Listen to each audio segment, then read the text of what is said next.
Philadelphia resident Gary Heidnik called himself the self-anointed bishop of the United Church of the Ministers of God. Heidnik preyed on mentally impaired or low self-esteem black women, but no matter his methods, his victims either left him or were taken away from him. To prevent this any longer, Heidnik constructed a makeshift dungeon, digging a 4-foot deep pit beneath his basement floor. The first victim of this torture chamber was 26-year-old Josephina Rivera. On November 25, 1986, Rivera was in dire need of some money when Heidnik paid her to come to his house. As she prepared to leave, however, he abruptly choked her into submission. Naked and handcuffed, Rivera was forced into the cramped pit. Her next memories were hearing the cries of Heidnik's latest victim, 24-year-old Sandra Lindsay. Over the following months, the pair were joined by 4 other young women. Enslaved in the basement, they were raped and beaten daily.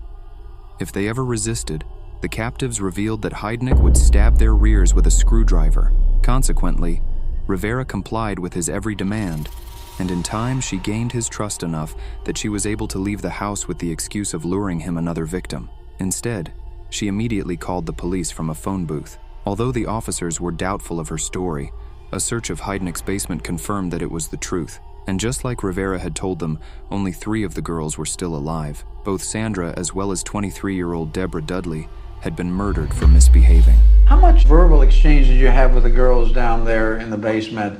At first, I tried to make it nice, right? Yeah, how did you do that, Gary?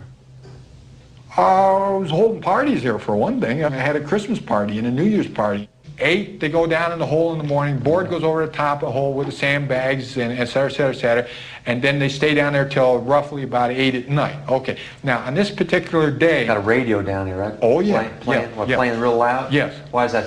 To drown out any noise, right. In case because you're leaving the house sometimes. Yes. Yeah, so you don't that was a conscious act on my part, and that was essentially the reason. To drown out that noise, for sure. Well, they might like a little entertainment, too. You know? Nothing was working. I was trying to find something that worked that would make them shut up to stop hollering so I could stop hollering. Kind of infliction of pain on these women. I was trying to find something that would make them behave. But it was painful to them.